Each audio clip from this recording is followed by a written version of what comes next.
আসসালামু আলাইকুম ভিউয়ার্স, আজকে আবার আরেকটি নতুন রেসিপি নিয়ে চলে আসলাম নাহিদা শেখ কিচেনটিতে। আজকে কোনো রকম আটা ময়দা ছাড়া, চাউলের গুঁড়া ছাড়াই তৈরি করে দেখাবো দুনিয়ার সবথেকে সহজ সিরিজ পিঠার রেসিপি, তাও আবার চুলায় ভাপিয়ে নেওয়ার ঝামেলা ছাড়াই। তো শুরুর দিকে বলে রাখি, আপনারা যারা আমার চ্যানেলটিতে নতুন তারা আমার চ্যানেলটিকে সাবস্ক্রাইব করবেন আর পাশে থাকা বেল বাটনটি অন করে দিবেন আমার নতুন নতুন ভিডিও পাওয়ার জন্য। আর যারা এই মুহূর্তে আমার ভিডিওটি কন্টিনিউ করছেন তারা একটি লাইক দিয়ে কন্টিনিউ করবেন, ভিডিওটি স্কিপ না করে ফুল ভিডিওটি দেখবেন অনুরোধ থাকলো। দেরি না করে চলে যাচ্ছি মূল রেসিপিটিতে, আপনারা আমার সাথেই থাকুন। তো দর্শক, পিঠা তৈরি করার জন্য প্রথমে আমি এখানে নিয়েছি রাত্রে বেঁচে যাওয়া ভাত, আর এই ভাত দিয়ে কিন্তু আজকে পিঠাগুলা তৈরি করব। আর এটাকে কিন্তু কোনো রকম ভাপও দিতে হবে না চুলাতে। আর এভাবে পিঠাটা তৈরি করলে খেতে অসাধারণ মজা হয়ে থাকে। আপনারা চাইলে কিন্তু এখানে বাসি ভাতের পরিবর্তে গরম ভাত দিয়েও এই পিঠাটা তৈরি করতে পারেন। আর এই পিঠাটা তৈরি করা কিন্তু একদম ইজি। তো এখন আমি একটি মিক্সিং জার নিয়ে নিচ্ছি, আর মিক্সিং জারের ভিতরে এগুলা কিন্তু একদম মিক্স করে নিচ্ছি। আর এখন আমি মিক্সিং জারে ঢেলে নিচ্ছি, আর মিক্সিং জারে ঢেলে তারপরে এগুলাকে আমি গ্ল্যান্ড করে নেব।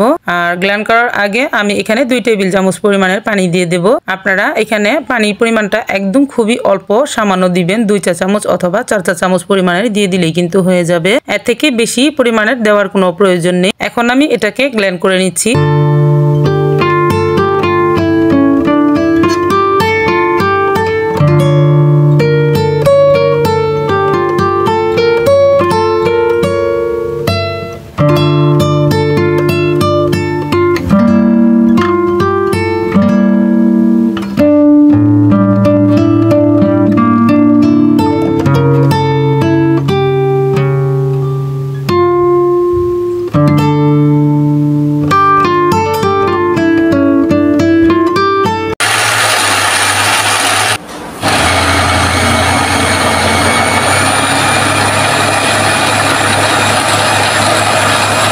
তো দর্শক, ভাতগুলো কিন্তু আমার এখানে ব্লেন্ড করা শেষ, আর আপনারা দেখে নেন কি রকম হয়েছে এই ডোটা। আর এগুলাকে কিন্তু দেখুন খুবই সুন্দর পাতল হয়েছে আর খুবই মিহি হয়েছে। এগুলাকে আমি ছেঁকনির সাহায্যে ছেঁকে নেব শুধু আপনাদেরকে দেখিয়ে দেওয়ার জন্য।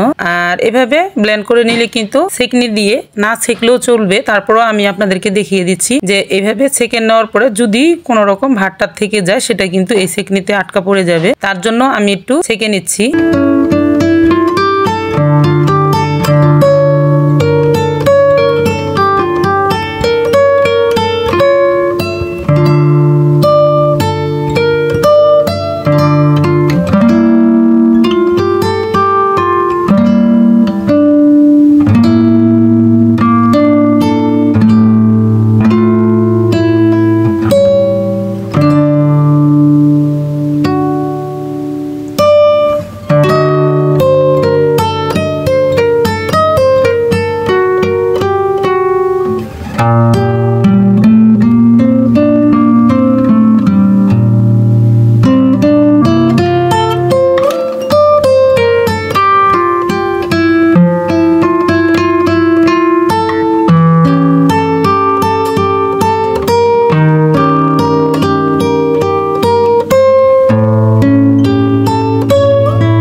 দর্শক, আমার কিন্তু ভাতের ব্যাটারটা কিন্তু এখানে ছেঁকা হয়ে গেছে। তো এই পর্যায়ে আমি এখানে দিয়ে দিব 1/2 চা চামচ লবণ। আর দর্শক, লবণটা কিন্তু আমার আগেই দেওয়ার প্রয়োজন ছিল, সেটা আমি ভুলে গিয়েছিলাম। আপনারা যখন ভাতগুলাকে ব্লেন্ড করে নেবেন তখন কিন্তু এখানে লবণটা দিয়ে নিতে পারেন। তো আমার প্রথমে দেওয়ার কথা মনে ছিল না, এর জন্য আমি এখন দিয়ে দিচ্ছি। দিয়ে খুব ভালো করে মিক্স করে নিচ্ছি।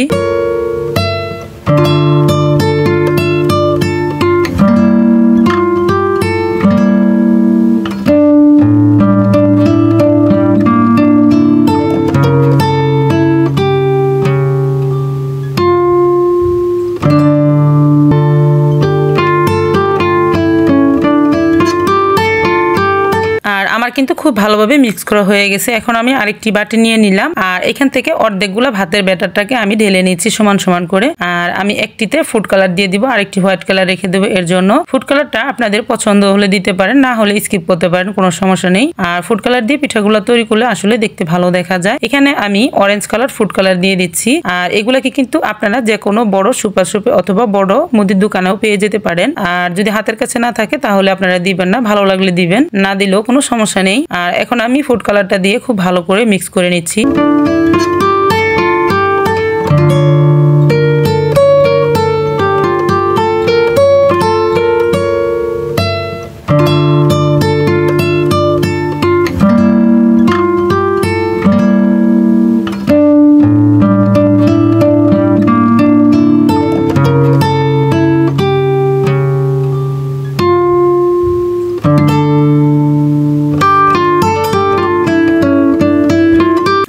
একটা দিয়ে এখানে খুব ভালো করে মিক্স করা হয়ে গেছে। এখন পিঠাগুলো তৈরি করার জন্য এখানে আমি কিছু প্লাস্টিক নিয়েছি, আর এভাবে প্লাস্টিকগুলোকে আমি হালকা তেল ব্রাশ করে নিয়েছি। এগুলোর উপরে পিঠাগুলো তৈরি করব, আর পিঠাগুলো সরাসরি রোদ্রে দেওয়া হবে। এগুলো কোনো ভাপিয়ে নেওয়ার ঝামেলা নেই, আর তার জন্য প্লাস্টিকটাতে আমি হালকা করে তেল ব্রাশ করে নিয়েছি যাতে করে খুব সহজেই উঠে যায়। আর এখানে দুটো আমি শিরিষ নিয়েছি, শিরিষ দিয়ে পিঠাগুলো তৈরি করব। আপনাদেরকে আমি দুভাবেই তৈরি করে দেখিয়ে দেবো, শিরিষ দিয়ে এবং শিরিষ ছাড়া। আর এখানে আমি একটি স্টার এঁকে নিয়েছি, আর এই স্টারের ভিতরে কিন্তু স্টারের মতন করেই পিঠাটা তৈরি করে দেখিয়ে দিচ্ছি। আর তারপরে কিন্তু আমি আরো বিভিন্ন রকম করে পিঠাগুলো তৈরি করব। আপনাদের মন ইচ্ছা মতন কিন্তু ডিজাইনগুলো তৈরি করতে পারেন, ভালো লাগলে এই ডিজাইনটাও ট্রাই করতে পারেন।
তো দর্শক, দুইটা পিঠা কিন্তু আমার এখানে তৈরি করা হয়ে গেছে। এখন আমি কিভাবে শিরিষ ছাড়া পিঠাগুলো তৈরি করবেন তার জন্য আমি শিরিষ ছাড়া তৈরি করে দেখিয়ে দিচ্ছি। এরকম একটি পোলার চাউলের প্যাকেট নিলে হয়ে যাবে, আর পোলার চাউলের প্যাকেটটাকে এক সাইডে ছিদ্র করে এইভাবে কিন্তু পিঠাগুলো তৈরি করতে পারবেন। কারণ আমরা কিন্তু অনেক সময় শিরিষ হাতের কাছে থাকে না এবং শিরিষে বারবার ভরে নিতে বিরক্ত বোধ করি। তার জন্য কিন্তু এভাবে শিরিষ ছাড়া তৈরি করলে একেবারে ব্যাটারটা ভরে নিলে আর দ্বিতীয়বার ভরাভরি ঝামেলা নেই, একেবারে অনেকগুলো পিঠাই কিন্তু তৈরি করে নেওয়া যায়, সেটাও কিন্তু খুব ভালো হয়। সেটা কিন্তু আমি আপনাদেরকে দেখিয়ে দিচ্ছি। আমি আমার ইচ্ছে মতন কতগুলো ডিজাইন করে নিচ্ছি, যেভাবে খুশি সেভাবেই কিন্তু তৈরি করতে পারবেন। এই পিঠাগুলো কিন্তু অনেক সুন্দর ফুলে উঠবে শুকিয়ে যাওয়ার পরে ভাজার সময়, আর তৈরি করা কিন্তু খুবই সহজ। তো আমি বিভিন্ন ডিজাইনের মতন করে মনসা মতন তৈরি করে নিয়ে নিলাম। আপনাদের পছন্দ মতন আপনারা কিন্তু ডিজাইনটা তৈরি করতে পারবেন। আর এখানে আমার সবগুলাই তৈরি করা হয়েছে। এখন আমি এগুলাকে রোদ্রে শুকিয়ে নিয়েছি, আর দেখুন রোদ্রে শুকানোর পরে পিঠাগুলো কিন্তু খুব সুন্দর ভাবে শুকিয়ে আছে। এগুলো কিন্তু ভেঙেও যায়নি, আর এগুলা কিন্তু বেশিক্ষণ রোদ্রে রাখার পরেও কিন্তু ভেঙে যাওয়ার কোনো সম্ভাবনা নেই। এখন চাইলে আপনারা কিন্তু এগুলা সারা বছরের জন্য সংরক্ষণ করতে পারবেন। চাইলে আপনারা একটি এয়ার কন্টেইন বক্সে রেখে দিতে পারবেন,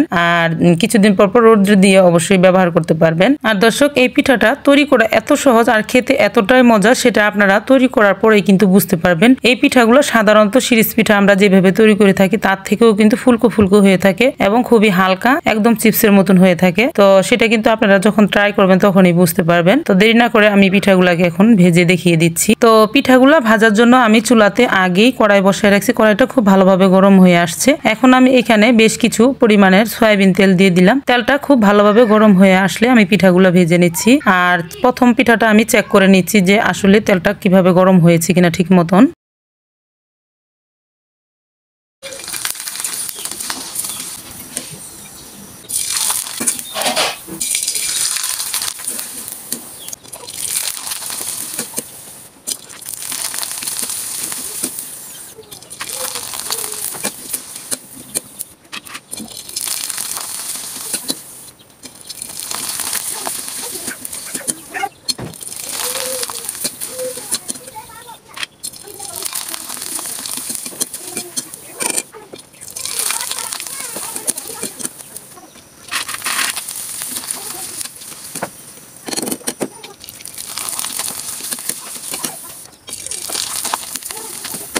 তো দর্শক একে একে আমি অনেকগুলা পিঠাই কিন্তু এখানে ভেজে নিয়েছি। আর দেখতেই পাচ্ছেন পিঠাগুলো এতটা ফুলকো হয়েছে, সাধারণ সিনিস পিঠার থেকেও কিন্তু এই পিঠাগুলো অনেকটা ফুলকো হয়েছে। আর এগুলা এতটাই কুরকুরে সেটা আসলে আমি আপনাদেরকে বলে বুঝাতে পারবো না, অবশ্যই একবার ট্রাই করে খেয়ে দেখলে বুঝতে পারবেন। তো দর্শক আপনারা কিন্তু এখন চাইলে এই পিঠাগুলোর উপরে চিনি ছিটিয়ে খেতে পারেন অথবা মিঠা শিরা করেও ছিটিয়ে দিয়ে খেতে পারেন। আর এখন আমি আপনাদেরকে একটি পিঠা ভেঙে দেখিয়ে দিব আসলে পিঠাটা কতটা কুরকুরে আর মুড়মুড়ে হয়েছে। তো দর্শক আপনারা হয়তো শব্দ শুনেই বুঝতে পারছেন আসলে পিঠাটা কতটা কুরকুরে আর মজাদার হয়েছে। তো দর্শক ভিডিওটি যদি আপনাদের কাছে একটুও উপকারিতা বলে মনে হয় তাহলে আপনারা কিন্তু ভিডিওটিতে একটি লাইক দিয়ে দিতে পারেন। আর অবশ্যই বাসায় একবার হলেও ট্রাই করে খেয়ে দেখতে পারেন। আর তৈরি করা তো দেখতেই পাচ্ছেন যে কোনো রকম ঝামেলাই নেই, খুবই সহজ তৈরি করা। তো ভিডিওটি ভালো লাগলে আপনারা কিন্তু চ্যানেলটিকে সাবস্ক্রাইব করে পাশে থাকতে পারেন। আজ এই পর্যন্তই, আরো একদিন চলে আসবো নতুন কোনো ভিডিও নিয়ে ইনশাআল্লাহ। ততক্ষণ পর্যন্ত আপনারা সকলে ভালো থাকবেন। সকলকে জানাই অসংখ্য ধন্যবাদ। আল্লাহ হাফেজ।